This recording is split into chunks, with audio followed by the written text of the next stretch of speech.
Hello, welcome to Theory and Concepts. Today's topic is about psychological traps, knowledge traps, and it doesn't matter. Burn Notice by Michael, Information and Education. So stay tuned, it's going to be fun. I had a client one day that he came up to me and gave me a $5 tip. At the time, I was a cashier, and this wasn't a duty of my job to take his money. So I was like, no, thank you. He was like aggressively, no, you gotta take that money. So I was like, okay, thanks. I took the money, I put it in a register, and he was like, no, you gotta have this money. I looked at him. He wasn't a foreigner. He wasn't an immigrant. He wasn't somebody who was like dumb rich trying to give me the money, or he wasn't somebody who was like feeling sorry to me. He was somebody that is fully rounded and really wanted me to have that money. The second time he comes in, he also gave me that $5. However, what he does was very interesting. Whoever comes through the door, no matter who, he would give him a $1 tip. And it wasn't a $1, he would buy him like a scratch off instead. And whoever comes to the door, doesn't matter, is a cop or just a regular person, whoever comes through the door, he would give him a $1 tip.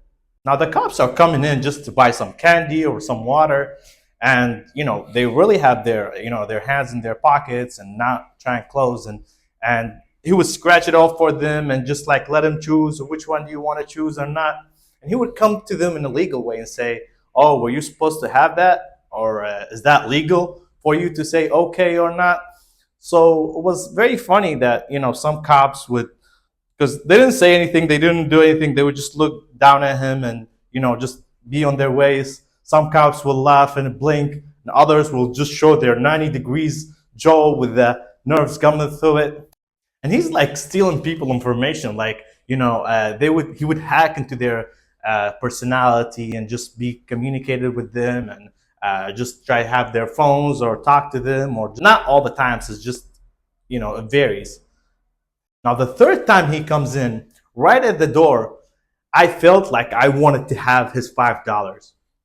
I immediately thought of the one-on-one psychology where our professor comes through the door and shut the door really hard.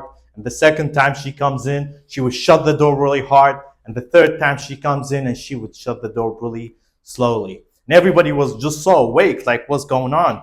And that was actually the fundamental of psychology one-on-one. Now me realizing that was a knowledge trap. Now I know that was a psychology trap, and I was in a knowledge trap now. And that actually changed the whole thing. Now, it doesn't matter really if I took the $5 or not.